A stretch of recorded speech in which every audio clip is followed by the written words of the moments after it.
Bonjour, aujourd'hui nous faisons le point sur le budget du Québec. Nous y apprenions que la situation budgétaire de l'année courante a été moins difficile que prévu.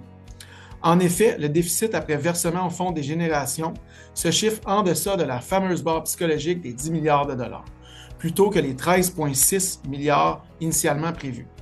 L'année financière 2026-2027 s'écrira elle aussi à l'encre rouge, mais dans une moindre mesure que prévu, pour établir le solde de déficit à 8,6 milliards de dollars. Le retour à l'équilibre budgétaire, encore prévu pour l'année 2029-2030, bien qu'il reste encore des écarts à résorber selon le ministre. Le budget alloue 9,6 milliards de nouvelles sommes dans les différentes missions de l'État, dont 1,7 milliard en mesures diverses aux entreprises. De cette somme, 700 millions de dollars est alloué pour favoriser des investissements dans des secteurs d'avenir de l'économie, notamment par une enveloppe de 375 millions pour favoriser les investissements dans les entreprises. Également, 583 millions est octroyé pour soutenir les PME en région de différentes manières. De cette enveloppe, 365 millions est alloué au secteur forestier plus durement touché.